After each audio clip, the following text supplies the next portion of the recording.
Reverend Manoj Telore ministries या चॅनलच्या द्वारे अधिकाधिक लोक आशीर्वादित होत आहेत आणि येणाऱ्या दिवसामध्ये अजून हजारोच्या आणि लाखोच्या संख्येने लोक आशीर्वादित होणार आहेत आणि फक्त आशीर्वादितच होणार नाहीत तर त्या प्रत्येकाचं तारण देखील होणार आहेत आणि इतर लोकांच्या तारणासाठी देखील हे वचन कारण असं होणार आहे. म्हणून सर्व गौरव आपण परमेश्वराला देऊयात. पुन्हा एकदा सर्वांचं रेव्हरंड मनोज तेलोरे मिनिस्ट्रीज या चॅनलमध्ये मनपूर्वक स्वागत. या ठिकाणामध्ये अजून देखील जर कोणी या चॅनलला लाईक केलं नसेल, सबस्क्राईब केलं नसेल तर आपण लवकरात लवकर या चॅनलला लाईक करूयात, सबस्क्राईब करूयात. त्या ठिकाणामध्ये एक बेलचं आयकन आहे, एक बेलचं चिन्ह त्या ठिकाणामध्ये आहे, ते बेलचं चिन्ह आपण दाबूयात जेणेकरून वचनाचे नवीन व्हिडिओ तयार झाल्यानंतर तुम्हाला लगेच बघण्यासाठी उपलब्ध होतील. त्या ठिकाणामध्ये खाली व्हॉट्सअप नंबर दिलेला आहे, त्या व्हॉट्सअप नंबरवर तुम्ही तुमच्या प्रार्थना विनंत्या त्या ठिकाणामध्ये तुम्ही पाठवू शकता. त्याचप्रमाणे जर तुमच्या जीवनामध्ये साक्ष घडली असेल तर त्या व्हॉट्सअप नंबरवर तुम्ही साक्ष देखील त्या ठिकाणामध्ये सांगू शकता. परमेश्वराच्या नावाला आपण खूप खूप धन्यवाद देऊयात, त्याचंच नाव उंच करूयात, कारण भरपूर साक्षी होत आहेत. जशा या ठिकाणामध्ये आम्हाला वेळेमध्ये ॲडजस्ट करता येतील तेवढा मी साक्षी सांगतो, पण भरपूर साक्षी परमेश्वर करत आहे, हजारो साक्षी घडत आहेत. आणि एका बहिणीचा पास्टरांना फोन आला होता एका महिन्यापूर्वी आणि त्यांनी सांगितलं होतं त्यांच्या मुलीला कॉन्व्हेंट स्कूलमध्ये ॲडमिशन पाहिजे, तर पास्टर तुम्ही प्रार्थना करा. आणि एक महिना उलटून गेल्यानंतर त्यांचं परत काल पास्टरांना फोन आला आणि त्यांनी सांगितलं की खरोखर परमेश्वराला धन्यवाद देते, तुम्ही पास्टर प्रार्थना केली, परमेश्वराने कार्य केलं आणि माझ्या मुलीला कॉन्व्हेंट स्कूलमध्ये जिथं त्यांना पाहिजे होतं त्या ठिकाणामध्ये ॲडमिशन मिळाली. म्हणून सर्व गौरव आपण परमेश्वराला देणार आहोत. परमेश्वराचं जे वचन आहे ते रेव्हरंड मनोज तेलोरे यांच्याद्वारे फक्त सोलापूर नाही, फक्त महाराष्ट्र नाही, फक्त भारतच नाही तर भारताच्या बाहेर देखील अनेक देशामध्ये ते वचन या चॅनलच्याद्वारे पोचत आहे. आणि ब्राझीलमधून एका भावानी पास्टरांना फोन केला होता, त्यांनी सांगितलं होतं की त्या ठिकाणामध्ये त्यांच्याकडे पैसे संपले होते, त्यांना भारतामध्ये त्यांच्या आईकडे पैसे पाठवायचे होते आणि अकाउंटमध्ये पैसे पाठवण्यासाठी त्यांच्याकडे अजिबात पैसे नव्हते. आणि मग त्यांनी हे वचन ऐकलं होतं. वचन ऐकलं तर त्यांनी पास्टरांना विनंती केली की पास्टर माझ्यासाठी प्रार्थना करा, मला पैशाची गरज आहे. आणि पास्टरांनी त्यासाठी प्रार्थना केली आणि प्रार्थना केल्यानंतर त्यांनी पास्टरांना व्हॉइस मेसेज देखील करून त्यांनी सांगितलं की खरोखर पास्टर तुम्ही प्रार्थना केली आणि ज्या मित्रांनी कधीच आत्तापर्यंत त्याला पैसे दिले नव्हते त्यांनी लगेच त्याला पैसे दिले आणि तो पैसे पाठवू शकला. आणि एवढंच नाही तर सर्व गौरव त्यांनी परमेश्वराला दिले. आणि त्यांनी त्या ठिकाणामध्ये सांगितलं की मी ब्राझीलवरून तुमच्या चर्चमध्ये सोलापुरामध्ये शिलो पेंटिकोस्टल चर्चमध्ये येणार आहे. Praise the Lord. परमेश्वर महान आहे आणि परमेश्वर अद्भुतरित्या या वचनाच्याद्वारे कार्य करत आहे. आणि आज देखील तो परमेश्वर वचनाच्याद्वारे जे वचन ऐकत आहेत त्या प्रत्येकाच्या जीवनामध्ये कार्य करणार आहे. आणि तेच अद्भुत परमेश्वराचं महान असं वचन घेऊन येत असताना आपण जोरदार टाळ्यांनी पास्टरांचं स्वागत करूया. स्तुती करतो देवाची. अतिशय महान रीतीनं प्रभू काम करत आहे. पवित्र आत्म्याचं अलौकिक अद्भुत काम जगाच्या कानाकोपऱ्यामध्ये चालू आहे आणि त्याच्यामध्ये आमचा भाग आहे. याच्यापेक्षा मोठी गोष्ट कोणती नाही, नाही का? परवा एका बहिणीनं मेसेज केला आणि त्यांनी सांगितलं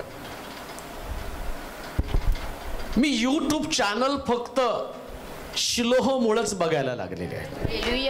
का तर त्या चॅनलनं एखादी व्यक्तीचं चित्त जसं तिथं लागावं तसं प्रत्येक रविवारी गुरुवारी तुम्ही काय बोलता त्याच्याकडे आमचं चित्त लागतं. सिरियलला लोक कसे टक लावून बसतात ना, तसं देवाचं वचन ऐकायला टक लावून बसते.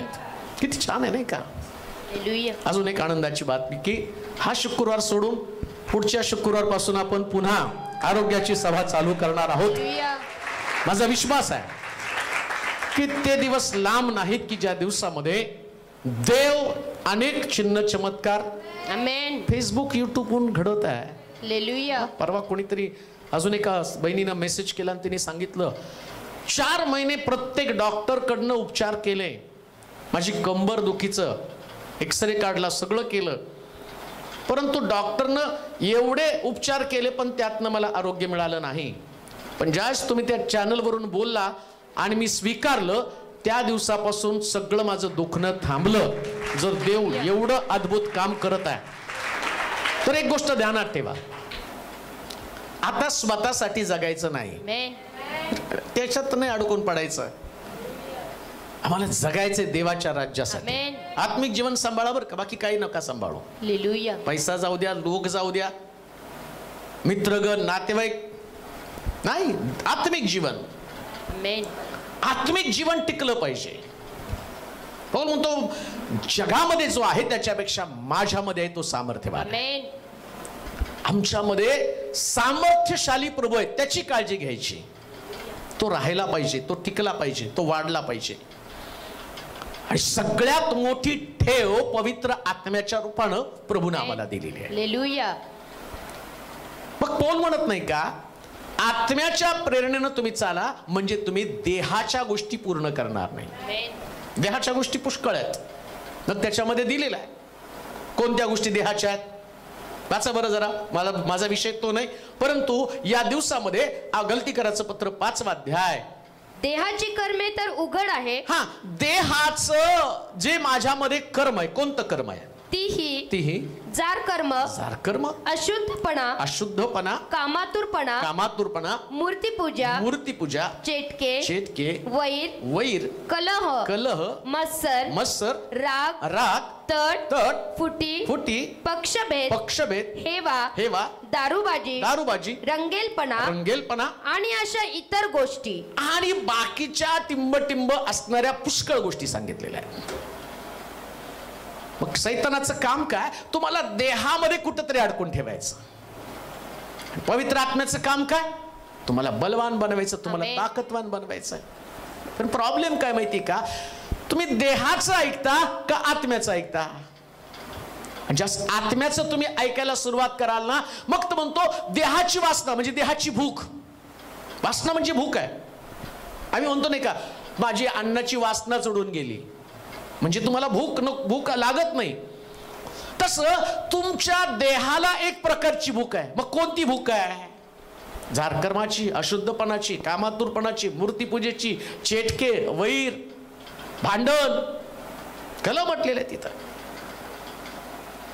या सगळ्या गोष्टी आहेत ना, याच्यामुळं कदाचित तुमच्यातलं आत्मिक जीवन कमी पडेल. सैतानाला वाटतं तुम्ही देहामध्ये राहावं, पण आम्हाला देहाचा विचार करायचा नाही. देह कबरेत जाणार आहे, आत्मा स्वर्गात जाणार आहे. देह कबरेत आहे आणि सगळे लोक तुम्हाला पुरण्यासाठी उत्सुक आहेत बरं का. सगळे लोक पुरायला. तुम्ही कधी मारता आणि तुम्हाला कधी पुरतो. हालेलुया. मी नाही बरं का. मला वाटतं तुमचं तारण व्हावं आणि तुम्ही योद्ध्याप्रमाणे लढावं. युद्ध लढायचं रोज. मग ते स्वतःविरुद्ध लढावं लागेल, मग ते तुमच्या देहाविरुद्ध तुम्हाला लढावं लागेल, पण तुम्हाला युद्ध लढावंच लागणार आहे. आणि या सगळ्यामध्ये देव आमची प्रकृती जाणतो. आज माझा विषय काय माहिती का, देव माझी प्रकृती जाणतो. देवाला माहिती आहे मी कसा आहे बरं का. तुम्हाला नाही माहिती तुम्ही कसे आहात. बरेच लोक डायलॉग मारताना म्हणतात मी कसा आहे ना, तुम्ही मला नाही ओळखलं. तुमच्या बापाने तुम्हाला ओळखलं तुम्ही कसे आहात. तुमचा देव तुम्हाला जाणून आहे तुम्ही कसे आहात. आणि गोष्ट ध्यानात ठेवा, कधी कधी आम्ही आमची ओळख विसरतो. काही हेतूने तुम्हाला देवानं जगामध्ये पाठवलेलं आहे, काही उद्देश आहे देवाचा. कोणाला देवानं जगामध्ये असंच पाठवलं नाही. मग कधी कधी प्रश्न पडतो, सगळी मुलं जर 97%, 98% एवढ्या मार्कानं पास व्हायला पाहिजे, आम्ही प्रार्थना करतो, आम्ही अमकं करतो, मग त्यांना चांगली नोकरी मिळाली पाहिजे. पण तो देव आहे, लक्षात ठेवा. तो सगळ्यालाच इंजिनियर बनवत नाही, सगळ्यालाच डॉक्टर बनवत नाही, सगळ्याला बुद्धी देत नाही, सगळ्याला पैसा देत नाही. एखादा अंबानी होईल, एखादा टाटा होईल, एखादा बिर्ला होईल. सगळेच अंबानी, टाटा आणि बिर्ला, मग काम कारखान्यात काम कोण करणार आहे? देवाला तर व्यवस्था करून ठेवायची सगळी. आणि देव प्रत्येकाच्या प्रकृतीप्रमाणे म्हणजे शक्तीप्रमाणे, प्रत्येकाला देवानं काहीतरी शक्ती दिलेली आहे. आणि ती शक्ती आम्हाला कधीच कळत नाही प्रियानो. आणि आज माझा विषय तोच आहे. देवानं तुमच्यामध्ये काहीतरी ठेवलेलं आहे. मला वाटतं स्तोत्र त्याचा 103 आणि त्याचं 14 वचन आपण वाचणार आहोत. स्तोत्र संहिता 103 आणि त्याचं 14 वचन. कारण तो आमची प्रकृती जाणतो, आम्ही केवळ माती आहोत. आम्ही केवळ माती आहोत हे तो आठवितो. हे तो आठवतो. काय विषय? देवाला आमची प्रकृती माहिती आहे. दुसऱ्या भाषेमध्ये मी तुम्हाला सांगतो, एखाद्याची भूक मोठी असती आणि एखाद्याची भूक जर तुम्ही बघितलं की थोडं, मग आम्ही म्हणतो खा खा, मग ती काय सांगतात? नाही नाही, तेवढंच खातात ते, नाही का? मला तर सगळीकडे गेलं तर वाटतं किती मटण घालाव, किती मटण घालाव, किती मटण का बाळक साहेब, मटण खा, मटण खा. पण मला माहिती मी 2 पीसच्या वर खाऊ शकत नाही. 3रा पीस माझ्या नरड्यात कुठंतरी अडकतो आणि 4था पीस रात्री मला झोप पण लागू देत नाही. म्हणजे माझी प्रकृती मला माहिती आहे. तसं देवाला या जगामध्ये पाठवलेला प्रत्येक व्यक्ती काय म्हटलंय? वचन वाचा पूर्ण. कारण तो आमची प्रकृती जाणतो, आम्ही केवळ माती आहोत. आम्ही केवळ माती आहोत. देवाला माहिती आहे तुम्ही माती आहात आणि आम्हाला पण माहिती करून घेणं गरजेचं आहे का आम्ही कोण आहोत? माती आहोत. मग जास्त मोठा डायलॉग मारता ना, मैं तुम्हें नहीं छोड़ूंगा, मैं इसका बदला लूंगा, ईट का जवाब पत्थर से दूंगा, त्यास प्रभू म्हणतो तू माती आहेस. माती म्हणजे काय समजतं का तुम्हाला? धक्का लागला, मग धक्का तरी मारणारा कोण आहे? शास्त्रामध्ये लिहिले वचनाप्रमाणे तुम्हाला सांगतो. मी एक उग्र स्वरूपी दुर्जन पाहिला, तो आपल्या जागी विस्तारलेला होता आणि मी त्याच्या जवळून गेलो तर त्याचा मागमूस सुद्धा राहिला नाही. देवाला आमची प्रकृती माहित आहे. म्हणजे आम्ही जास्त आमच्या प्रकृतीपेक्षा, आमच्या योग्यतेपेक्षा, आमच्या पात्रतेपेक्षा, आमच्या ताकदीपेक्षा जेवढं प्रभूनं आम्हाला दिलं त्याच्यापेक्षा अधिक बनण्याचा प्रयत्न करतो. त्यास तो काय म्हणतो? तू माती आहेस. तू लक्षात ठेव, माती आहेस. आणि मग ज्यास आम्हाला कळतं माती आहे ना, त्यास मातीच्या पात्राला जसं सांभाळावं लागतं ना, तसं आम्हाला पण स्वतःला सांभाळावं लागतं. का तर कधी धक्का लागेल, कधी फुटेल सांगता येत नाही हो. आज आम्ही बसलो एकमेकाशी बोलतोय, देवाच्या कृपेनं आम्ही सुरक्षित आहोत. देवाच्या कृपेनं आमच्या भोवती देवाचं संरक्षण आहे. परंतु या मातीला देव अजून पण ताकद पुरवत आहे, म्हणून माती देवाच्या घरामध्ये देवाचं गौरव करत आहे. पण मूळ मुद्दा काय? नुसतं माती म्हणूनच प्रभूनं या जगामध्ये आम्हाला ठेवलं का? फक्त आम्ही मातीच आहोत का? मग तिथं असं लिहिलंय, तो कोणाला त्यानं शोभेचं पात्र म्हणून जागा दिली, कोणाला त्यानं माठ म्हणून कुठं तरी ठेवलेलं आहे, कोणाला त्यानं चहा प्यायचं आणि वाटी असावी तशी बनवलेली आहे. पण प्रत्येकाची क्वालिटी आहे. प्रत्येक गोष्ट आवश्यक आहे. नुसतं फ्लॉवर पॉट म्हणून आणि तो स्टेजवरती असावा असं पण नाही आहे. नुसतं माठ म्हणून कोणाला तरी पाणी पाजावं याच्यासाठी सुद्धा नाही. या मातीपासून देवानं वेगवेगळी पात्र बनवली आणि त्या पात्रातली ताकद म्हणजे त्याची प्रकृती, त्याची ताकद, त्याचं सामर्थ्य, ते सामर्थ्य काय फक्त प्रभूला माहिती प्रियानो. परंतु आज आम्हाला आमच्या प्रकृतीची माहिती करून घ्यायची आणि कधी कधी ती माहिती होत नाही ना, त्यास देव आम्हाला आठवण करून देतो. आणि मला तुम्हाला सांगू द्या, जाताना मी देवाची स्तुती करतो, या युट्यूबच्या चॅनलच्या माध्यमातनं लोक एवढे बदलत चाललेले आहेत. कुणीतरी आम्हाला सांगितलं, ते म्हटले पूर्वी मी कधीच बायबल वाचत नव्हते, परंतु आता 3-3, 4-4 तास बायबल वाचतो. का? कारण या चॅनलनं आम्हाला देवाचं वचन समजावून सांगितलं. परमेश्वराचं वचन अगदी साधं सोपं आणि आमच्या दैनंदिन जीवनासाठी काय आवश्यक आहे हे आतापर्यंत आम्हाला कळालं नव्हतं, पण आता ते कळायला लागलं. कारण देवाला तुमची प्रकृती माहित आहे. तुम्हाला कसं घडवावं, कशी रचना करावी, कशा पद्धतीने तुमच्यात बदल करावा, आणि सगळ्यात महत्वाची गोष्ट काय, देवाला तुम्हाला जगवायचंय. आमेन. आणि देवाला तुम्हाला नुसतं जगवायचं नाही तर जगता जगता लढवायचंय का. अजून एक मेसेज मला देवानं दिला आणि तो म्हटला, माझे लोक परमेश्वराची सेना. येईल तो संदेश. माझे लोक, माझी सेना, देवाची सेना त्याचे लोक आहेत.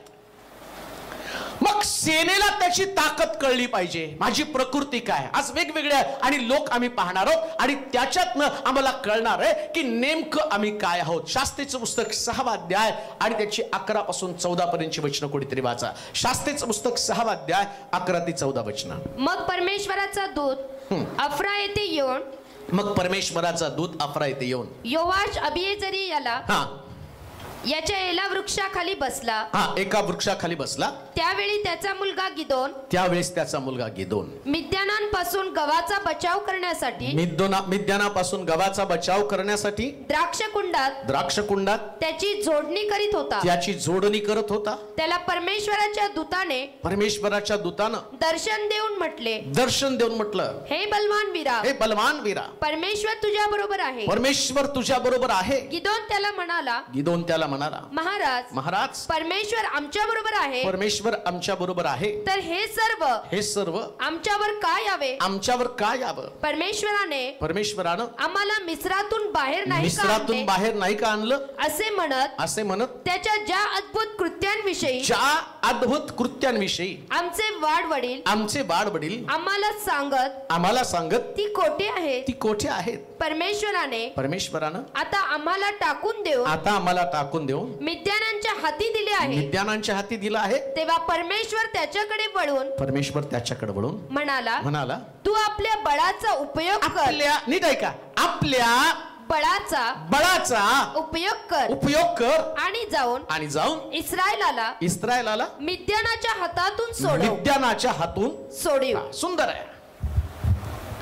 देव त्याच्या दूताला पाठवून, जो गिदोन नावाचा व्यक्ती, गिदोन नावाचा देवाचा एक वीर आहे, आणि या वीराला त्याच्या अस्तित्वाची, त्याच्या प्रकृतीची, नेमकं तो काय आहे, देवानं त्याला कशासाठी पाठवलं, देवाचा उद्देश त्याच्या जीवनासंबंधानं काय. नीट आहे का, तुम्ही जे आहात ना, तुम्ही देवाकडनं खास योजना घेऊन आलेले लोक आहात. पण आता तुमची परिस्थिती जी आहे ना, ती परिस्थिती तुम्हाला देवाला प्रश्न करण्यासाठी भाग पाडत असेल. काय प्रश्न, तू जर आमच्या बरोबर आहेस. गिदोनाचा प्रश्न काय, तू जर आमच्या बरोबर आहेस. काय लिहिले, वाचा बरं, काय म्हणतो गिदोन. परमेश्वराने आम्हाला मिस्र देशातून बाहेर नाही का आणले. आमचे वाडवडील, नाही 13 वचन.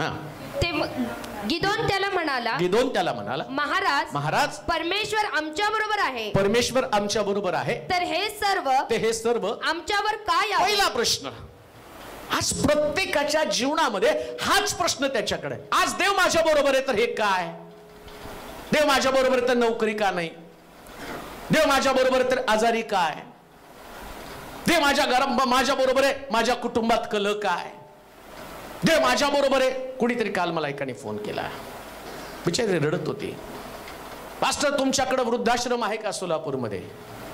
मी म्हटलं नाही, आमच्याकडे कुठं वृद्धाश्रम नाही आहे. मग तुमच्या ओळखीचा कुठं वृद्धाश्रम आहे का. मी म्हटलं माझ्या ओळखीचा पण वृद्धाश्रम नाहीये. लोकांची परिस्थिती अशा स्वरूपाची असताना प्रत्येक व्यक्ती देवाला प्रश्न करते की देवा, जर तू आमच्या बरोबर आहे तर हा प्रश्न आमच्याकडे का आहे. आणि बरोबर आहे, तो प्रश्न योग्यच आहे. मग तो प्रश्न आमच्याकडे काय माहिती का, याचं कारण देवानं ज्या प्रकृतीनं, ज्या उद्देशानं जगामध्ये आम्हाला पाठवलं, तो उद्देशच आम्ही गमावून बसलेलो आहे. आम्हाला माहित पण नाही आमच्यामध्ये ताकद कोणती आहे. ही परिस्थिती जी गिदोन द्राक्षीच्या कुंडामध्ये गव्हाची मळणी करत आहे आणि ते मिद्यानी लोक यांना भीती दाखवत आहे. परंतु ही परिस्थिती निर्माण होण्याचं कारण काय, देवाला इस्रायल लोकांमधनं एका गिदोनाचा शोध घ्यायचा होता, जो मिद्यानी लोकांना हरवून पवित्र शास्त्रामध्ये त्याचा एक मोठा योद्धा म्हणून नोंद करायचा होता. तुमच्या घरातली परिस्थिती अशी का निर्माण झाली? कारण तुमच्या खानदानामध्ये, तुमच्या घराण्यामध्ये देवाला तुम्हाला एवढं मोठं करायचंय की ज्यावेळेस या तुमच्या घराचा विचार करतील त्यास लोक आठवण करतील यांची परिस्थिती यांच्या बरोबर देव होता म्हणून बदललेली आहे, यांची परिस्थिती यांच्या बरोबर परमेश्वर होता म्हणून बदललेली आहे. आजच्या परिस्थितीचा विचार करू नका. लक्षात ठेवा, तुमच्यामध्ये काहीतरी देवानं ठेवलंय आणि गिदोनाला तो आठवण करतो, अरे गिदोना, तू काय द्राक्षीच्या कुंडामध्ये आणि गव्हाची जोडणी करण्यासाठी आला नाही, तर तुला मी दिलेलं ज्ञान, तुला दिलेली ताकद, तुला दिलेलं सामर्थ्य याचा वापर कर, तुझ्या बळाचा वापर कर. तुमच्यामध्ये काहीतरी बळ, काहीतरी टॅलेंट, तुमच्यामध्ये काहीतरी अभिषेक, काहीतरी वेगळं पण देवानं ठेवलेलं आहे. लक्षात ठेवा, नुसता बुद्धीचा विचार करू नका. जर तुमच्याकडे बुद्धी नाही तर परमेश्वरानं तुमच्याकडे वेगळं काहीतरी दिलेलं आहे. तुमच्याकडे ताकद नाही तर देवानं तुमच्याकडे एक्स्ट्रा काहीतरी दिलेलं आहे आणि ते तुम्हाला समजावून घेणं गरजेचं आहे. आज पहिल्यांदा देवाला प्रश्न करा, देवा मी कोण आहे? देवा मी कोण आहे? देव त्याच्या दूता करवी, देव त्याच्या वचना करवी तुमचं हरवलेला तुमचा आत्मविश्वास, तुमचं गमावलेली लढण्याची ताकद तुम्हाला परत देईल. आणि लक्षात ठेवा, ज्या दिवशी तुम्ही कोण आहे तुम्हाला समजेल, तुम्ही सर्वसाधारण राहणार नाही, द्राक्षीच्या कुंडामध्ये आणि गव्हाची जोडणी करणार नाही, तुमच्या हातामध्ये तलवार असेल, तुम्ही योद्धे असाल आणि असे योद्धे की लोकांचं लक्ष तुमच्याकडे लागेल. बायबल सांगतं इस्रायल लोकांचं लक्ष गिदोनाकडे लागलं. 30,000 लोक गिदोनाकडे आले, परंतु गिदोन त्याला म्हटलं तुम्ही जावा, तेवढ्या लोकांना नको, 300 लोकांना घेऊन त्यानं दाखवून दिलं माझ्या बरोबर आतापर्यंत लोकांनी, सैनिकांना विजय मिळवला, पुष्कळ योद्ध्यांना घेऊन विजय मिळवला, पण 300 लोकांच्या द्वारे विजय मिळवणारा फक्त गिदोन, फक्त गिदोन. तुमच्याकडे जे आहे, मग तुमच्याकडे तुमची आर्थिक परिस्थिती कमी असेल, ओळख तुमची नसेल, तुम्ही दरिद्री घराण्यातले असाल, तुमचं राहण्याचं घर चांगलं नसेल, तुमच्या कुटुंबामध्ये संघर्ष असेल, सगळं काही तुम्हाला नकारात्मक दिसत असेल, पण या नकारात्मक परिस्थितीमध्ये देव तुम्हाला म्हणत आहे, मी तुझी प्रकृती जाणतो. लोक तुझी प्रकृती जाणत नाही. तू कर्जबाजारी, तू कनिष्ठ, तू अपयशी, ना तुला बिझनेस मध्ये यश आहे, ना तुला नोकरीच्या ठिकाणामध्ये यश मिळत आहे. पण ज्या दिवशी तुला कळेल या जगामध्ये देवानं मला वेगळ्या कामासाठी निवडलंय, नोकरी मिळत नाही, एखादा बिझनेस करून बघा, प्रभू तुम्हाला नोकरीपेक्षा जास्त उत्पन्न त्याच्यात देईल आणि तुम्हाला कळेल बाप रे, माझा देवाने तर मला उद्योगपती बनण्यासाठी पाठवलं, मी नोकरी शोधत गेलो. अरे बलवान वीरा, तुला साधं काम करण्यासाठी नाही निवडलं. मला माहिती तुझी प्रकृती काय, मला माहिती तुझ्यातलं टॅलेंट काय, मला माहिती तुझ्या या जगामधलं तुझं स्थान काय. तू तुझ्या स्थानाकडे पाहतय. तू जे काम निवडलं, यानं काय काम निवडलं होतं? काय काम निवडलं होतं ना? द्राक्ष कुंडामध्ये गव्हाचा बचाव करण्यासाठी. गव्हाचा म्हणजे हा काय करत होता? म्हणजे वॉचमन.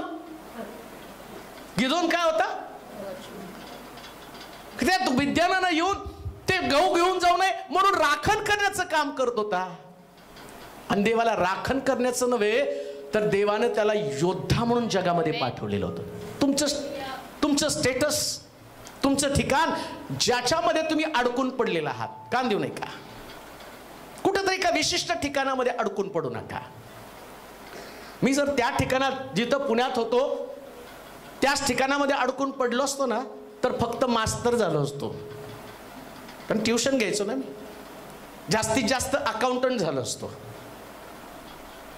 कधी चष्मा लागून डोळे बाहेर आले असते, लिखाण करून करून, हिशोब करून करून.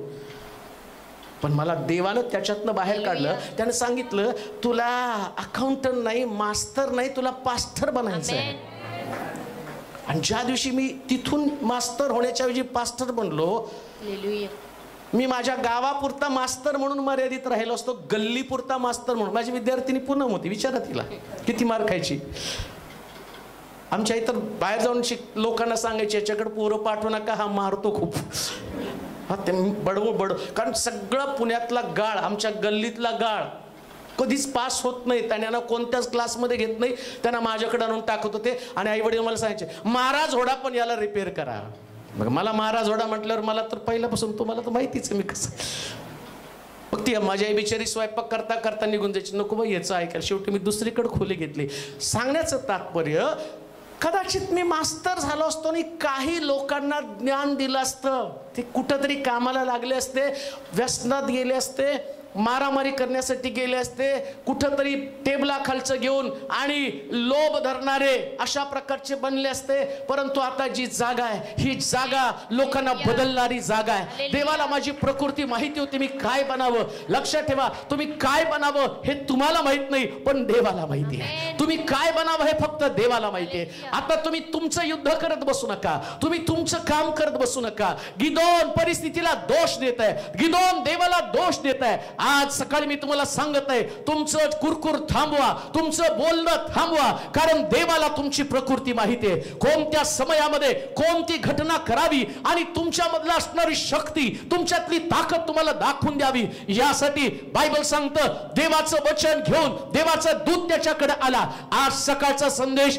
कदाचित तुम्हाला तुमच्या अस्तित्वाची जाणीव निर्माण करून देण्यासाठी, तुमच्यामध्ये काय आहे हे तुम्हाला दाखवून देण्यासाठी, जे लोक माझं वचन आणि देवाचं वचन या आजच्या चॅनलच्या माध्यमातून, फेसबुकच्या माध्यमातून, गुगलच्या माध्यमातून ऐकत आहे, लक्षात ठेवा, या जगात तुम्हाला दुर्बल, कमजोर आणि लढे लोक म्हणून प्रभू बोलवत नाही, तर तुम्हाला तुमच्या प्रकृतीप्रमाणे काम देण्यासाठी, एक इतिहास घडवण्यासाठी, जगातल्या लोकांसमोर आणि तुम्ही वर राहून प्रभूचं गौरव करावं. हे बलवान वीरा, हे बलवान वीरा, तुम्ही बलवान वीर आहात, तुम्ही बलवान वीर आहात. तुम्ही लेचेपेचे लोक नाही, तर देवाच्या दृष्टिकोनातून वीर आहात. पुन्हा आता ते काढून टाका, मला एवढेच टक्के का, मला तेवढेच टक्के का. तुमच्या समोर नवीन नापास माणूस आहे बरं का, पण तुम्ही नवीन नापास, आणि तुम्हाला कळतंय कोण कोरोना ढकलते ते सगळ्याला. त्या काळात आम्ही कोरोनाला असतो तर बरं झालं असतं नाही का. पण एक गोष्ट ध्यानात ठेवा, जिथं तुम्ही आहात त्या ठिकाणात प्रभूला येऊन जाणीव करून द्यावी लागती, तुझं काम हे नाही, तुझं काम हे नाही. या जगात तुमचं काम देवानं नियुक्त केलं तेच काम तुम्हाला करायचं. लक्षात ठेवा, हे तुमचं सगळं पार्ट टाइम काम आहे. कोणतं पार्ट टाइम काम? तुम्ही शिक्षक आहात, तुम्ही नर्स आहात, तुम्ही बाकीचं काहीतरी बिझनेस, हे सगळं पार्ट टाइम. फुल टाइम काम काय माहिती का? बलवान वीर, देवाचं काम करणं, देवाचं काम करणं. आणि देवाचं काम करणारा व्यक्तीच इतिहास घडवतो. बाकी सगळे इतिहास जमा होतात. इतिहास जमा होऊ नका, इतिहास निर्माण करा. प्रत्येकाला देवानं काहीतरी विशेष दिलेले आहे. आमेन म्हणाल का जोरात? काहीतरी माझ्यामध्ये आहे, आहे काहीतरी आहे, आणि जे आहे ना ते सगळ्यात भारी. लक्षात ठेवा, पण ते आता तुम्हाला दिसणार. मग तुम्हाला द्राक्षीच्या कुंडात गावाची जोडणी करावी लागणार आहे, तोपर्यंत करा ना. तोपर्यंत तुमचं साधारण काम तुम्हाला करावं लागणार आहे, साधारण एकदम सिंपल काम. पण मी 25 वर्षामध्ये बघितलं, कोणी साधारण नाही. तो कोणी साधारण नाही. 25 वर्षात देवानं बदलली. आता नवीन पिढी आहे, अजून तरुण लेकरं, छोटी लेकरं, संडे स्कूलची लेकरं आता इकडून वाजवायला लागलेत. काय तिथं आहेत, ते पण पुढे येणार आहेत. मग ही पुढे गेलेली लेकरं, त्यांच्या समोर एक अजून पिढी आहे. मग ही पिढी त्यांना बघेल, त्यास त्यांना कळेल देवानं त्यांना तिथं नेलं. हे बघून प्रभू या पिढीला अजून पुढे घेऊन जाणार आहे. म्हणून आता जे आहे, तुमच्या बुद्धीवरती विश्वास ठेवू नका. काय बुद्धी आहे, किती बुद्धी आहे, त्याच्यावरती देवाचं मापन नसतं. तुम्ही कोणतं काम करता याच्यावर पण देवाचं मापन नसतं. तुम्ही काय आहात याच्यावर पण देवाचं मापन नसतं. लक्षात ठेवा, देव अशा व्यक्तीचा शोध घेत असतो जो कमजोर आहे, जो कमकुवत आहे, ज्याच्यामध्ये ताकद नाही, जो निर्बल आहे, ज्याला लोकांनी टाकून दिलेले, ज्याला धिक्कारलेले, आणि परमेश्वर नेमका त्या व्यक्तीकडे येतो आणि त्याला त्याच्या प्रकृतीची आठवण करून देतो. मी तुला जगामध्ये पाठवायचं म्हणून पाठवलं नाही, चर्च मध्ये येऊन बसण्यासाठी नाही तुला पाठवलं. चर्चमध्ये येऊन नुसतं एक विशिष्ट काम करण्यासाठी नाही तुला पाठवलं. शाळेमध्ये जाऊन नुसतं शिक्षण घेऊन तेवढं मूल्यमापन करण्यासाठी नाही मी तुला पाठवलं. तू सगळ्यांपेक्षा वेगळा आहे आणि तुझी प्रकृती फक्त मलाच माहिती आहे. फक्त देवालाच माहिती तुम्ही काय आहात. म्हणून कोण काय बोलतो त्या शब्दाकडे पण लक्ष देऊ नका. शाळेत पण कधी कधी सर म्हणतात दगडच आहे, गाढवच आहे, ढच आहे, आमकच आहे. घरात आल्यावर आई वडील पण म्हणतात तुझ्याकडनं बकऱ्यास तुला घेऊन देतो आणि तुला उधड्या पुत्रासारखे डुकरं चारायला पाठवतो, हॉटेलमध्ये तुला वेटर म्हणून पाठवतो. हे शब्दाकडे कान देऊ नका. देवाचा शब्द एकच आहे, बलवान वीर, बलवान वीर, बलवान वीर. आणि त्याच शब्दावरती विश्वास ठेवा. त्याच शब्दावरती विश्वास ठेवा आणि त्या शब्दावर विश्वास ठेवून वाचा वर ते वचन. पुढं पण जायचं आपल्याला, त्याच्यात एंड करूया तिथं. गिदोन त्याला म्हणाला, महाराज परमेश्वर आमच्या बरोबर आहे. परमेश्वर आमच्या बरोबर आहे तर हे सर्व आमच्यावर का यावे? आमच्यावर का यावं? परमेश्वराने आम्हाला मिस्रातून बाहेर नाही का आणले? मिस्रातून बाहेर नाही का आणलं? असे म्हणत त्याच्या ज्या अद्भुत कृत्यांविषयी आता ऐका, परमेश्वराच्या ज्या अद्भुत कृत्याविषयी आमचे वाडवडील आम्हाला सांगत ती कोठे आहे? त्यानं प्रश्न केला, तू तर मला बलवान वीर म्हणतोस आणि आमच्या वाडवडिलांमध्ये तू तर अद्भुत काम केलेलं आहेस. अद्भुत गोष्टी ज्या आमच्या बुद्धीच्या अकल्लाच्या पलीकडच्या गोष्टी केलेल्या आहेत. तीच आठवण करून द्यायला देव येतो. हे शास्त्र इतिहासाचं पुस्तक नाही. शास्त्रातली प्रत्येक गोष्ट जी इतिहासात घडली ते आमचं वर्तमान आहे, ते आमचं भविष्य आहे. देव त्यांच्या जीवनामध्ये करतो म्हणजे तुमच्या जीवनात करणार आहे. आणि तुमची प्रकृती तुम्हाला वाटतं की तुम्ही कमजोर आहात. मग तो दावीद नाही का म्हणत, त्यानं मला धुळीतनं काढून राजगादीवरती बसवलं. त्याच्या बापानं सांगितलं हा काही राजा होण्याच्या योग्यतेचा नाही. मग देवानं त्याला राजा केलं का नाही? योसेफ बंदिशाळेमध्ये होता, त्याच्या भावानं त्याला विकलं, मारण्याचा प्रयत्न केला. तुमच्या घरामध्ये तुमचे भाऊ तुमचा द्वेष करत असतील, तुमचे नातेवाईक तुमचा द्वेष करत असतील, पण देवानं त्याला राजगादीवरती नेलं नाही का? मोठं स्थान दिलं नाही का? तुम्ही प्रश्न करता की देवा हे असं का? देवाला तुमची प्रकृती माहिती आहे. देव तुमच्या सहनशक्तीच्या पलीकडे तुमची परीक्षा घेणार नाही. एक समय येईल, त्या समयामध्ये सगळी परिस्थिती बदलेल, जशी योसेफाची बदलली. पण त्याने स्ट्रगल केलं ना, तो लढला ना. त्याचे भावंड आले का नाही शेवटी त्याच्याकडं? कान देऊ नाही का? आज जी तुमची परिस्थिती आहे ना, ही परिस्थिती नकारात्मक आहे, पण तरी तुमच्यामध्ये काहीतरी देवाचा हेतू, देवाचा उद्देश आहे, तो लक्षात घ्या. रडत बसू नका. एवढे वर्ष झाले प्रभू आमच्याकडे लेकरं नाही. अरे सारेला मी 100व्या वर्षी लेकरू दिलं नाही का? तुझी प्रकृती मला माहिती आहे, मग मी काही तुला 100व्या वर्षापर्यंत ठेवणार नाही. बरेच लोक सारेला मग 100, आम्ही काय 100 वर्ष? अहो जगायला तर पाहिजे की 100 वर्ष. एवढे ते सारा जास्त जगलीत, तुमच्याकडे तेवढं कुठं आहे? देवाला माहिती आहे. 1 वर्ष, 2 वर्ष, 3 वर्ष, 4 वर्ष आता भूतरीतीने देव देणार आहे. मग दिलं नाही का? इथं प्रवीणा साक्षीदार आहे, आकाश साक्षीदार आहे. आता तुमचा नंबर आहे, देव तुम्हाला देणार आहे. मग का कमजोर? तुम्ही डॉक्टरचे सर्टिफिकेट घेऊन बसला, डॉक्टर सांगितलं तुम्हाला होत नाही. त्याचं कामच आहे ते दोष दाखवणं, त्याचं काम दोष निवारण करणे. तो पुन्हा तुम्हाला काय म्हणतो? तुझ्या प्रकृतीवर विश्वास ठेवू नको, तू बलवान आहेस, तुझं गर्भाशय मजबूत आहे. सारा म्हणते माझं गर्भाशय बंद झालेलं आहे, तो म्हणतो मी त्याला खुलं करणार आहे. माझा विश्वास आहे तुझ्यामध्ये ती ताकद, तुझ्यामध्ये ती शक्ती नाही, तू कमजोर असं समजू नकोस. आजच्या परिस्थितीवर विश्वास ठेवू नका, देवावर विश्वास ठेवा. देवावर विश्वास ठेवा. देव सगळं बदलून टाकणार आहे. परवा कुणीतरी डॉक्टरकडे गेले आणि त्यांनी सांगितलं, ते म्हटलं नाही त्या मुलाचं आणि हृदयाला आणि काहीतरी छिद्र आहे, आणि मग सांगितलं की आता काढून टाकावं लागेल, 8 महिन्याचं लेकरू. डॉक्टर सांगितलं, डॉक्टरने असं म्हटलं. डॉक्टरचं नको ऐक, माझं ऐक. ते होल आहे, आमकय तमकय, राहू दे म्हणा, आतमध्ये आम्ही बुजवतो सिमेंट टाकून. त्याचं कामच आहे. इकडं होल आहे, इकडं आमकं झालं, हे सप्लाय होत नाही, ते सप्लाय होत नाही. कसं काय आतमध्ये जाऊन एवढं बघून येतो काय माहिती?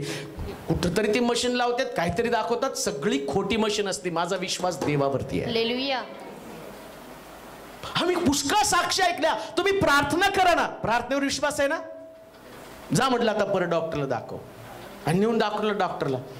डॉक्टर सगळं नॉर्मल. कसं काय मला माहित नाही, पण तू कुठेतरी चमत्कार घडवला. ठेवा विश्वास, देव करतो प्रियानो. तुमच्या ताकदीवरती विश्वास ठेवू नका.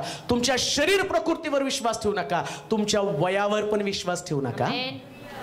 किती वयाचे उगाच आम्हाला सारखंच का कॅल्क्युलेशन करायची सवय असते. पगार किती, येणार किती, जाणार किती, खर्च किती होणार, याचा हप्ता त्याचा हप्ता, अमकं झालं तमकं झालं. परवा एका बहिणीने मला फोन केला, मला गावाला जायचंय, 500 रुपये पेट्रोलसाठी आवश्यक आहेत मालक साहेब, तेवढे पण पैसे नाहीत. गाडीत पेट्रोल घालायला 100 रुपये पण नाही माझ्याकडं. प्रार्थना करा की तुम्ही. देवा 500 तर दे, पेट्रोलची गरज भागव. सगळ्यासाठीच करावं लागते हो. कोण 500, कोण 100, कोण 200, आणि काय तर लिस्टच पाठवतात, तेवढं भरून द्या की मला. मी म्हटलं बाबा मी मिशनरी नाहीये, मी प्रार्थनेचा योद्धा मात्र आहे. जर मी तुला दिलं तर संपेल, पण तो दिल तर कधी संपणार नाही. मग माझ्याकडं प्रार्थना तुम्ही मागा. कारण मला माहितीये मी एकाला दिलं ना, लोक फक्त देण्या, मग कोणीच मला प्रार्थनेची विनंती करणार नाही. मग काय म्हणतील, तुम्ही द्या तुम्ही द्या तुम्ही द्या. मी कधीच नाही. आपण ज्याला देव सांगतो मला द्यायला पाहिजे तिथं मी हात राखून ठेवत नाही. आणि दिलेलं मी कुणाला कळू पण देत नाही, तिथं बरोबर देतो. आणि मग ती म्हटली प्रार्थना करा प्रार्थना करा. आणि प्रार्थना केली. आणि प्रार्थना केल्यावर काय चमत्कार घडला, जे माझ्या स्टेटसवर आहे, तुम्ही पाहिलं असेल ते. तर ती 500 रुपयाची अपेक्षा केली तर देवानं 3000 रुपये खात्यावरती पाठवले. आणि ते म्हटले सगळ्या नातेवाईकाला विचारलं, तुम्ही पाठवले का, तुम्ही पाठवले का, तुम्ही. कोणीच तयार झालं नाही, आम्ही पाठवलेच नाही. ते म्हणते फक्त हे देवानंच पाठवले. कसे पाठवले, कुठून पाठवले माहित नाही, पण देवानं ते पाठवले. बलवान वीरा, प्रभू कसा पुरवठा करेल याच्यावरती विश्वास ठेव. दुर्बल कमजोर राहून देवाला प्रतिप्रश्न करू नकोस. तोपर्यंत वाट पहा, तोपर्यंत आपलं कामकाज कर, तोपर्यंत आपली नोकरी कर, तोपर्यंत प्रभूच्या मार्गामध्ये चाल, तोपर्यंत देवाचं भय धर, तोपर्यंत विश्वास टिकवून ठेव, तोपर्यंत स्ट्रगल करत राहा, तोपर्यंत द्राक्षीच्या आणि खळ्यामध्ये गव्हाची जोडणी करत राहा. देव त्याच्या दूताला पाठवून तू कोण आहे हे तुला दाखवून देईल. आता लगेच काय देवाने मला पाळक म्हणून नेमलं म्हणून मला म्हणलं नाही आता तू माळी काम करू नको. मी 5 रुपये स्पायसर कॉलेजमध्ये 5 रुपयाला कचऱ्याच्या गाड्या ओढल्या. त्याला स्पायसर कॉलेज माहिती असेल, कचऱ्याच्या गाड्या ओढत होतो. मग देव म्हटलं का तू पाळक आहे कशाला कचऱ्याची, अरे तोपर्यंत ओढ ना कचऱ्याच्या गाड्या. 8 रुपये रोजानं सेंटरिंगचं काम करायला जातो तो, घन मारायला. 8 रुपये रोजानं. पुन्हा मला माहिती आहे, खोटं असेल तर तिला विचारा. तिच्या वडिलांच्या हाताखाली सुताराचं काम केलं, दिवाळीच्या सुट्टीमध्ये जाऊन सगळी कामं केली. गौंड्याचं काम केलं, 40 रुपये महिन्याला बागेचं माळ्याचं काम केलं. आणि 4थीला होतो बरं का, फक्त मी 4थीला होतो. म्हणजे अर्पण कितवीला आहे, 6वीला, म्हणजे याच्यापेक्षा लहान होतो. आमच्या आईला विचारा, 4थीला होतो. 40 रुपये पगार असायचा. हात पण मला खुरपं पण धरता येत नव्हतं, सगळं गार्डन बिर्डन झाडून ते आण. मग काय देव म्हटला का अरे तू तर बाळकाचं काम करायचंय. अरे तुला योग्य समय मी सांगेल तू कोण आहेस. तो समय येईल, त्या समयामध्ये तुला कळेल तू कोण आहे. देवाला तुमची प्रकृती ठाऊक आहे, तुम्ही कोण आहे तो देवाला माहिती आहे. आत्ताचा विचार करत बसू नका. आत्ता तुम्ही रडत असाल तर माझं सांगणं फक्त रडणं थांबवा आणि पाहायला सुरुवात करा मी कोण आहे. गिदोना बलवान वीरा, देव तुमची प्रकृती जाणव. दुसरी गोष्ट वाचूया, निर्गमाचं पुस्तक 4था अध्याय 10 ते 17 वचन. निर्गमाचं पुस्तक 4था अध्याय 10 ते 17 वचन. तेव्हा मोशे परमेश्वरास म्हणाला, हे प्रभू मी बोलका नाही. मी बोलका नाही, पूर्वीही नव्हतो, पूर्वी पण नव्हतो. व तू आपल्या दासापाशी बोललास, आपल्या दासापाशी बोललास तेव्हापासूनही नाही, तेव्हापासून पण नाही. मी तर मुखाचा जड व जिभेचाही जड आहे, जिभेचाही जड आहे. तेव्हा परमेश्वर त्यास म्हणाला, मनुष्याचं तोंड कोणी केले आहे, मनुष्यास मुका बहिरा डोळस किंवा आंधळा कोण करतो. मी परमेश्वरच की नाही. मी परमेश्वरच नाही का. तर आता जा, आता जा, मी तुझ्या मुखास सहाय्य मी होईल तुझ्या मुखात सहाय्य होईल, आणि तू काय बोलावयाचे काय बोलावयाचं ते तुला शिकवीन. ते तुला शिकविल. तेव्हा तो म्हणाला, तो म्हणाला, हे प्रभू, हे प्रभू, तुझ्या मर्जीस येईल तुझ्या मर्जीस येईल त्याच्या हस्ते त्याच्या हस्ते त्या संदेश पाठव. त्या संदेश पाठव. मग मोशेवर परमेश्वराचा राग भडकला. का हो राग भडकला? इथं मी थांबतो जरा. परमेश्वर आणि मोशेचं संभाषण, मोशे आपल्या प्रकृती संबंधानं काय बोलत आहे माहिती का? आणि जे वास्तव आहे, काय वास्तव आहे? तो जड ओठाचा आहे, तोत्र आहे, बोलता येत नाही, शब्द अडखळतात. आणि परमेश्वर त्याला काय म्हणतो माहिती का? एवढ्या माझ्या सगळ्या लोकांचं नेतृत्व कर आणि राजासमोर माझ्या वतीनं बोलायला जा. मग देवाला त्याची प्रकृती माहित नाही का? अरे हा बोबडा आहे, आणि देवाचं प्रतिनिधित्व करण्यासाठी या बोबड्याला पाठवण्यात काय फायदा आहे? तेवढं चांगलं स्टँडर्ड पाहिजे नाही का? आम्ही चर्चमध्ये स्टेजवरच्या सगळ्या लोकांना म्हणतो चांगले चांगले कपडे घालून थांबा. मी तर कोण गबाळ असतं का? सगळ्यांचे कपडे किती भारी असतात नाही का? बघणाऱ्या लोकांना वाटलं पाहिजे काय श्रीमंत चर्च आहे.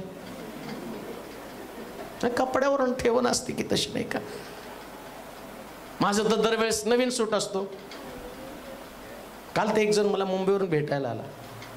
सकाळी 8ला त्यांनी फोन केला आणि मग त्याने त्याचं कर्जात होतं, ते कर्ज बिर्ज सगळं फिटलं आणि मग अचानक खात्यावरती त्याच्या पैसे जमा झाले. त्यांनी बघितले, अरे खात्यावर कसे काय पैसे? आणि मग बघितलं ते म्हटले 14,000 रुपये जमा झालेले. तर म्हटलं मी माझ्या खात्यावर पैसे जमा कसे होतील? तरी म्हटलं जाऊन बँकेत चौकशी करावं. बँकेत जाऊन चौकशी केली. बँक म्हटले हा तुमच्या खात्यावर आहेत पैसे. तर जातानाच मी विचार केला, देवा आले ना 10,000 पास्ट टेलरचे राहिलेले माझे. आणि बँकेत गेले बघतो तर 14,000 होतात. त्यांनी गाडी पकडली म्हटले आणि ताबडतोब बॉम्बेवरून पैसे द्यायला आला. सकाळी 7:30-8ला. काय म्हटलं माहिती का तो? मी आपलं घरामध्ये घालतात तसं टेक टी शर्ट, ती पॅन्ट घालून, स्टेजवरती तुमचे कपडे वेगळे, आता तुम्ही ओळखायला पण येत नाही. वो खाने के अलग दिखाने के अलग. म्हटलं आता तुम्हाला भेटायला सकाळी सकाळी सूटबूट घालून येऊ का काय? मेकअप करून सगळं करून. मला माहिती आहे स्टेजवर तिथं बघणार आहेत ना, त्या बघणाऱ्याला सगळं चांगलंच पाहिजे. मग मी चांगलंच. मी का सांगतो तुम्हाला? प्रेझेंटेशन इतकं महत्वाचं असतं. मग देवाने असं प्रेझेंटेशन का दिलं? हा जड ओठाचा, देवाला त्याची प्रकृती माहित नाही का? हालेलुया. पण एक गोष्ट तिथं देव बोलला काय माहिती का? तू जड ओठाचा आहे, पण मी तुझ्या मुखाला, तर आता मी तुझ्या मुखास सहाय्य होईल. मी तुझ्या मुखात सहाय्य होईल. आता याचं उत्तर काय? याचं उत्तर काय पहा. आणि तू काय बोलायचं ते तुला शिकवेल. तेव्हा तो म्हणाला, हे प्रभू, तुझ्या मर्जीस येईल त्याच्या हस्ते. हा देव म्हटला मला वाटतं मी तुला शिकवावं. आणि हा काय म्हणतो? तुझ्या मर्जीस येईल त्याच्या हस्ते. देवाला वाटतं कोणाच्या आणि दुसरं कोणी नाही, देवानं तुमचं मुख बनावं, देवानं तुमची मदत करावी.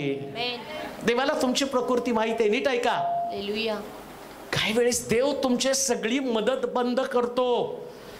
त्या कोणा व्यक्तीकडे मदतीसाठी पाहू नका. का? कारण देवाला स्वतः तुमची मदत करायची असते. स्वतःला मदत करायची असते.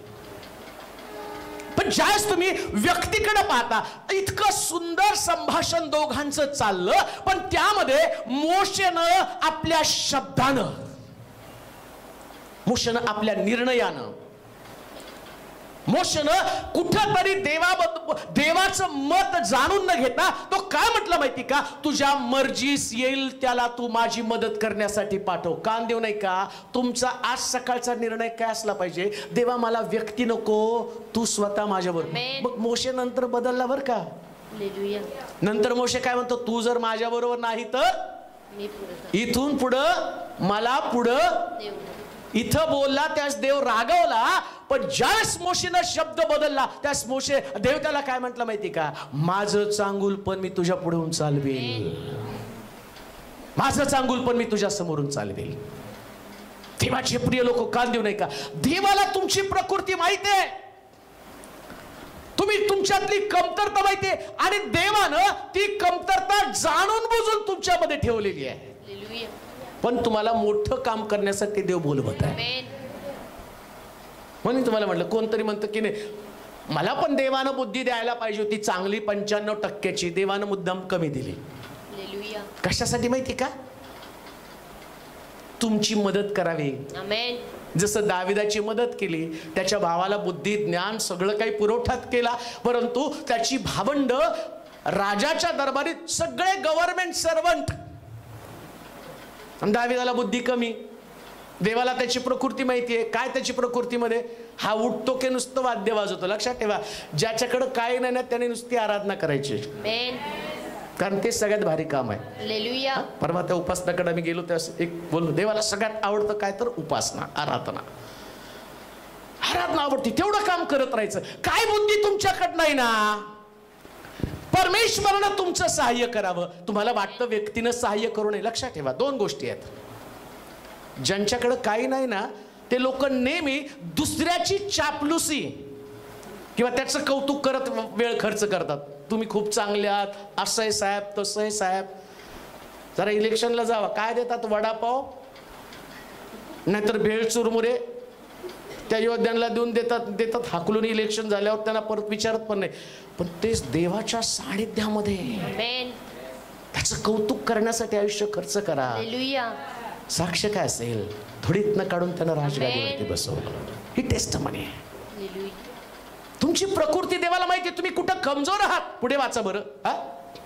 तेव्हा तो म्हणाला, हे प्रभू, तुझ्या मर्जीस येईल त्याच्या हस्ते त्यास संदेश पाठव. फार सुंदर आहे. पुढे मग मोशेवर परमेश्वराचा राग भडकला व तो त्यास म्हणाला, लेवी अहरोन हा तुझा भाऊ नव्हे काय? त्याला चांगले बोलता येते, हे मला ठाऊक आहे. पहा, तो तुला भेटावयास येत आहे.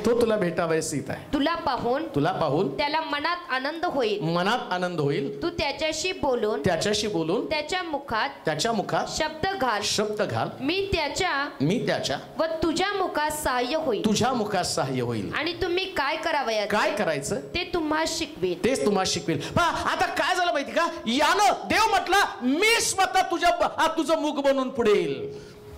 म्हणजे त्याची कमजोरी काढणार होता. पण याच्या डोक्यात काय होतं? मला आणि दुसरं कोणतरी पाठव. त्यास देव म्हटला, जे तुझ्याकडे आहे, येत आहे तुझ्याकडं. लक्षात ठेवा, काही गोष्टी तुमच्याकडे नाहीत, त्या ऑन द वे आहेत.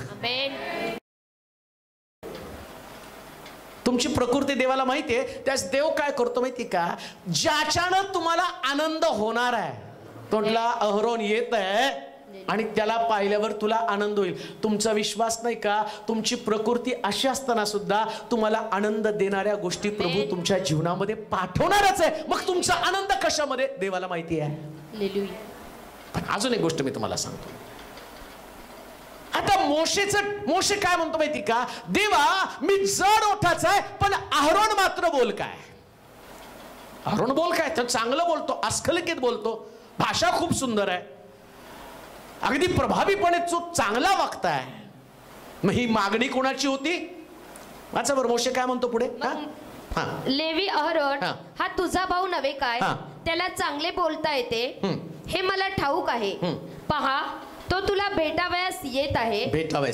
तुला पाहून त्याला मनात आनंद होईल. तू त्याच्याशी बोलून त्याच्या मुखात शब्द घाल. मी त्याच्या व तुझ्या मुखात सहाय्य होईल. आणि तुम्ही काय करायचं ते तुम्हाला शिकवेल. तो तुझ्यातर्फे लोकांशी बोलेल. तो तुझे मुख होईल. आणि तू त्याला देवाच्या ठिकाणी होशील. तू आपल्या हाती ही काठी घे. हिने तू चिन्ह करून दाखव. बस, पुष्कळ गोष्टी, परंतु आपल्याला एवढं खोल जायचं नाही, कारण अजून एक मुद्दा, 4 मुद्दे आहेत, परंतु मला एक मुद्दा तरी तुम्हाला सांगून संपवायचंय. परंतु इथं एक गोष्ट तुमच्या लक्षात ठेवा, की ज्यावेळेस तुम्ही कमजोर असता, तुमची प्रकृती देवाला ठाऊक आहे तुमची प्रकृती काय आहे, पण अद्भुते करण्यासाठी देव तुम्हाला एक नक्की हत्यार देत असतो. जशी मोशेला काठी दिली, तरी म्हटलं तुझ्या हातात जी काठी आहे ना, ती देवानं नाही दिली बरं का, ती त्याच्या हातात होती. मग देवानं काय दिलं? अद्भुते करण्याची शक्ती. आमेन. तुमची प्रकृती देवाला माहिती आहे, पण देव तरी सुद्धा तुम्हाला अद्भुते करण्याचा आशीर्वाद देत असतो. लक्षात ठेवा, तुमची प्रकृती कशी का असेना, आमेन, पण जगामध्ये तुम्ही अद्भुते करणारे लोक असले पाहिजेत का, हीच तुमची ओळख आहे. आमेन. देवाच्या लोकांनी अद्भुते करणारे लोक असले पाहिजे. व्यापार करताना तुमचा व्यापार सगळ्यांपेक्षा वेगळा असू द्या. हालेलुया. कोरोना फिरोना काय विचार करत बसणं, कोरोना आणि असं झालं, कोरोना आणि तसं झालं. मी ब्राझीलचा सूरज ब्रदरनी साक्ष सांगितली. त्याच्या आईने मला काही वेळापूर्वी फोन केला आणि माझा मुलगा तिथं अडकलेला आहे ब्राझीलमध्ये, त्याला जॉबची गरज आहे. मग त्या मुलानं फोन केला. पाकिस्तानच्या एका मुलानं मला फसवलं आणि मग मी इथं अडकून पडलो. दुकान काढलं, ते दुकान आणि चालत नाही. अपयश या ठिकाणामध्ये आहे. मी आर्थिक अडचणीमध्ये सापडलेले, माझी मदत करा. पास्टर, वचन मी ऐकतो, सगळे व्हिडिओज माझी मम्मी मला पाठवते आणि ते व्हिडिओज मी पाहतो आणि मग तुम्ही माझ्यासाठी प्रार्थना करा. आणि मी त्याला सांगितलं, आता मी तुझ्यासाठी प्रार्थना करतो, पण मी तुला खात्रीनं सांगतो, या क्षणापासून तुझी परिस्थिती बदलायला सुरुवात होणार आहे, या क्षणापासून. आणि त्याच्याशी संभाषण करून प्रार्थना केली आणि प्रार्थना केल्याबरोबर तो म्हटलं, आजपर्यंत मी खूप लोकांना मदतीची अपेक्षा केली पण एकानं मदत केली नाही, परंतु माझ्या आयुष्यातला हा पहिला क्षण आहे. माझ्या मित्राला मी पहिल्यांदा पैसे मागितले आणि त्यानं कुठल्याही प्रकारचे आडेवेडे न घेता माझ्या खात्यावर त्यांनी पैसे जमा केले. मला अनुभव आला, देव तुमची प्रार्थना ऐकत आहे. कान देऊ नाही का, परमेश्वर काहीतरी असाधारण अशा प्रकारची गोष्ट तुमच्या नकारात्मक परिस्थितीमध्ये तुमच्यासाठी करण्यासाठी उत्सुक आहे. एक गोष्ट ध्यानात ठेवा, तुम्ही आपल्या बुद्धीवरती तुमच्याकडे जे अशक्तपण आहे त्याच्याकडे पाहू नका. प्रभूनं तुमच्यामध्ये काय ताकद दिली, काय एक्स्ट्रा गुण तुमच्यामध्ये घातले, आणि हे गुण तुम्हाला अद्भुते करण्याची शक्ती असणारे गुण आहेत. अद्भुत आहे, कळतं का तुम्हाला? तुम्ही अद्भुत अशा प्रकारचे लोक आहात. तुमची प्रकृती, जसा मोशे म्हणतो की मी जड ओठाचा आहे, तुमच्यात पण काहीतरी कमतरता आहे आणि कमतरता तुम्हाला पुढे जाऊ देत नाही, पण प्रभूची ताकद तुम्हाला पुढे नेणार. हालेलुया. आणि काय म्हटलं माहिती का, मोशे म्हणतो, अहरोन जो आहे ना, तो बोल काय, प्रभू त्याला तू निवड. त्या मोशेला वाटलंच नाही की मला नको आता बस का. कारण मोशे काय झालं माहिती का, 40 वर्ष मेंढरात राहून राहून मेंढरासारखा त्याचा स्वभाव झाला. उठायचं चरायचं, उठायचं. काय लोकांचं जीवन उठायचं चरायचं झोपायचं. कुणीतरी मला फोन केला, सर 23 वर्षाचा मुलगा आहे, काही काम करत नाही, काम करायला त्याला इंटरेस्टच नाही, मेंढरू झालाय, उठतोय चरतोय झोपतोय, उठतोय चरतोय झोपतोय. पण देवानं तुम्हाला काहीतरी विशेष गोष्ट दिली, लक्षात ठेवा, करत राहा. काही नाही तर घरात काहीतरी काम करत राहा. आणि घरात काय काम करत नसेल तर इकडे चर्चमध्ये काम आहे, देतो तुम्हाला झाडायला पुसायला. आणि एक गोष्ट लक्षात ठेवा, हे करत करतच तुम्ही मोठे होणार आहात, 100% मोठे होणार. चर्चमध्ये टॉयलेट साफ करण्याच्या कामापासून मी काम केलं, अजूनही करतो. कधी मला घाण दिसलं मी कोणाला सांगत नाही हे घाण आहे ते घाण आहे, मी स्वतः ते करतो. आवडतं मला ते, मला माहिती आहे इथूनच माझी बांधणी झालेली आहे, हेच ती जागा आहे. मोशे त्या ठिकाणामध्ये प्रश्न करतो, देवा मला नको अहरोनाला पाठव, मागणी म्हणायची काय, तू म्हणशील त्याला तो पाठव. आता काय याची मागणी किती चुकली. गणनाचं पुस्तक 12 अध्याय 1 ते 3 वचन वाचा बरं. 12 अध्याय 1 ते 3, गणना 12. मोशेने कुशी लोकातली एक स्त्री बायको केल्यामुळे मिरियाम व अहरोन त्याच्या विरुद्ध बोलू लागले. ते म्हणाले त्याने कुशी लोकातली स्त्री बायको करून घेतली आहे. ते म्हणाले परमेश्वर केवळ मोशेशीच बोलला आहे का, आमच्याशी पण नाही का बोलला. परमेश्वराने ते ऐकलं. मोशे हा पुरुष तर भूतलावरील सर्व मनुष्यांपेक्षा नम्र होता. आता जास्त नाही, थोडस विवेचन मला त्यातलं करू द्या. या मोशेची मागणी काय होती, देवा कोणीतरी व्यक्ती तू देशील त्या व्यक्तीला आणि मी माझा दुभाषिक म्हणून माझ्या बरोबर घेणार आहे. देव काय म्हटलं, मी स्वतः तुझं मुख होईल. यानं काय मागितलं, जो तू देशील तो. मग देवानं त्याचा भाऊच त्याला दिला. मग हा भाऊ ही देवाची निवड नव्हती, कुणाची निवड होती? मोशेची. परिणाम काय झाला? तुमची प्रकृती, तुमचा विश्वास, तुमचं देवाविषयी असणार आणि मत जे आहे ते तुमच्या जीवनामध्ये समस्या निर्माण करतात. आता याच अहरोनाला सारखं मोशे त्या अहरोनाचं नाव घेत होता. अहरोनाला पाठव, अहरोनाला पाठव, अहरोनाला पाठव. देव म्हटलं ठीक आहे, तुला अहरोन फार तुझ्या डोक्यात बसलं. बरेच लोक म्हणतात ना, डायलॉग मारू नका बरं का कधी असा. हे तर पोरग हॉटेलमध्ये कब्बशास धुणार, कब्बशास धुणार, कब्बशास धुणार, कब्बशास धुणार. यावर्षी नापासच होणार, नापासच होणार, नापासच होणार. देव तुमची प्रकृती जाणतो, नापास करत नाही, पण असे प्रॉब्लेम निर्माण करतो. जसं हा बोलत होता, अहरोनाला बोलो, अहरोनाला बोलो, अहरोनानं आणि ते काम करावं. देवानं त्याच्याबरोबर अहरोन दिला. अहरोन त्याच्यासाठी त्रासदायक होता, त्यानं बंड केलं त्याच्या विरोधामध्ये. पण ज्यावेळेस तुमची प्रकृती देवाला माहिती असते ना, त्यास देव बोलतो ते तुम्ही करत राहा. तुमच्या मनचं काही करत राहू नका, बोलू पण नका देवाला. कुठलीच गोष्ट देवाला सुचवण्याचा प्रयत्न करू नका.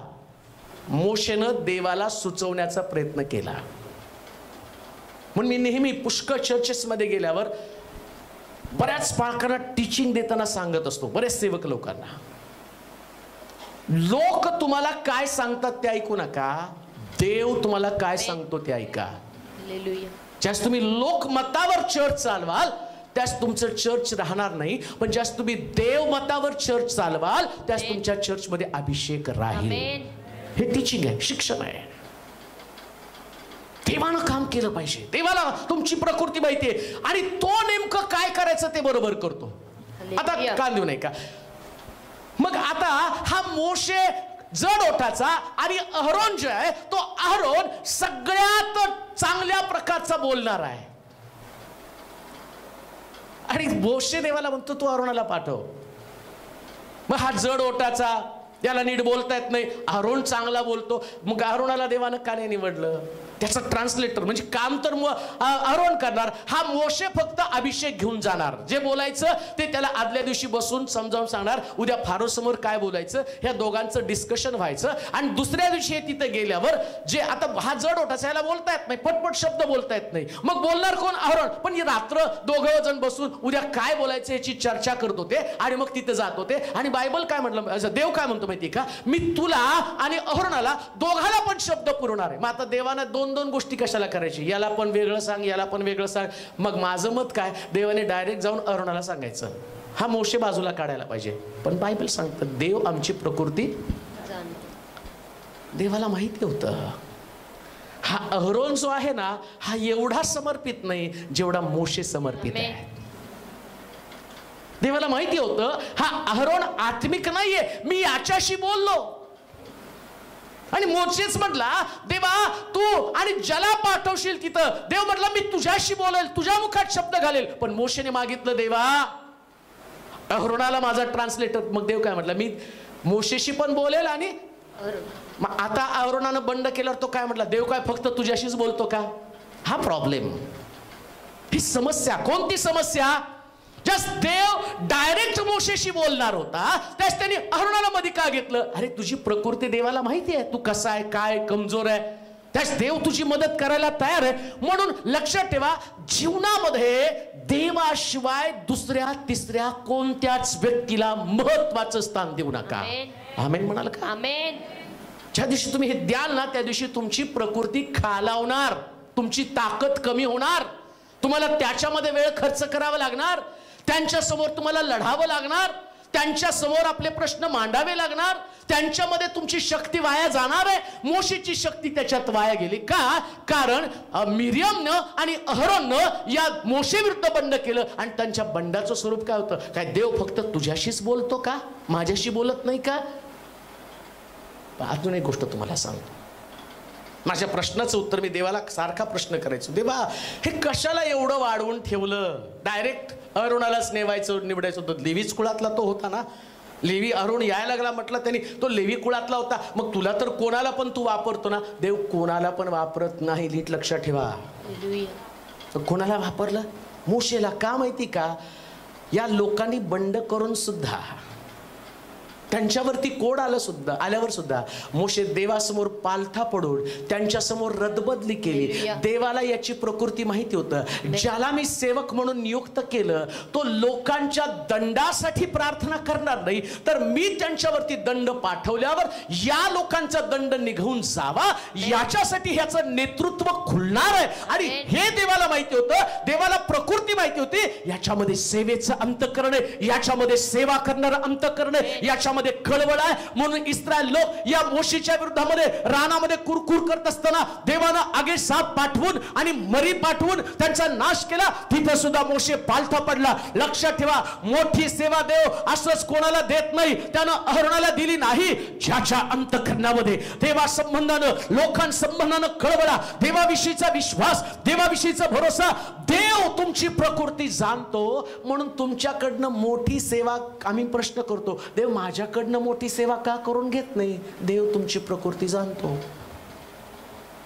आणि एखाद्या व्यक्तीला देव जास्त मोठ्या प्रमाणात सेवा देतो याचं कारण देवाला त्याची प्रकृती माहिती आहे. त्याची ताकद काय आहे, त्याची स्ट्रेंथ काय, त्याची शक्ती काय आहे. कोणती गोष्ट देवानं दिल्याशिवाय तुमच्याकडे येऊ शकत नाही. म्हणून एक गोष्ट ध्यानात ठेवा, त्याच्यासाठी तुम्हाला तुमची ताकद वाढवली पाहिजे. म्हणजे काय? सहनशीलता. ही ताकद आहे तुमची, सहनशीलता आहे तुमची ताकद आहे. मोशेकडे ती सहन करण्याची ताकद होती. त्यानं मिरियमचं बंड सहन केलं, त्यानं अहरोनाचं बंड सहन केलं. काम देऊ नये का? देव तुमची प्रकृती जाणतो. तुम्हाला एकमेकाचं सहन झालं पाहिजे. जर तुम्ही एकमेकाचं सहन करू शकला नाही, अहरोनाचा चान्स गेला. अहरोनाच्या मुखाला देवानं शक्ती पुरवली, पण अहरोन मोशेची जागा घेऊ शकला असता. पण त्याच्यामध्ये ती ताकद, ती स्ट्रेंथ नसल्या कारणानं प्रभूनं फक्त त्याला त्याच्या बरोबरचा सोबती केलं. पण खरा हिरो तर मोशेच होता. खरा हिरो मोशेच होता. म्हणून साईड हिरोचं काम करू नका. आमेन. साईड हिरोचं काम नाही करायचं. आपल्याला मेन काम करायचं. कोणतं काम? 6 लाख लोकांचं नेतृत्व तू करायचं मोशे. आणि मोशे म्हटलं नाही प्रभू त्याला पाठव, पण देवाचीच आहे ती काम तुमच्याकडनं करून. किती सुंदर आहे नाही का? किती सुंदर आहे. मी ते वाचत होतो त्यास मला कळालं, अरे आम्ही किती स्वतःला कमजोर लेखतो. मी अशक्त आहे, मी दुर्बल आहे, मला जड आहे, मी जड ओटाचा मनुष्य. अरे तू माणसाचं मुख बनवलं कुणी? फार सुंदर लिहिलं तिथं. काय? माणसाचं मुख कोणी बनवलं? वाचा बरं ते वचन. मनुष्याचे तोंड, मनुष्याचं तोंड कोणी केले आहे? कोणी केलं आहे? मनुष्यास मुका, मुका, बहिरा, बहिरा, डोळस किंवा आंधळा कोण करतो? कोण करतो? मी परमेश्वरच की नाही? मी परमेश्वरच की नाही? तर ही गोष्ट ध्यानात ठेवा. देवानं प्रत्येक कुणाला मुख बनवलं, कुणाला बडबड बनवलं कुणी? परमेश्वर. मग बडबड करणाऱ्या लोकांकडे पण दुर्लक्ष करा. हालेलुया. हालेलुया. कोणाला खूप बडबड करायला आवडती आणि कोण इतकं निबरघट असते की बोलत नाही शब्द. उसने बनाया, गाणं गातो ना, किसने बनाया फूलों को ही फुलं.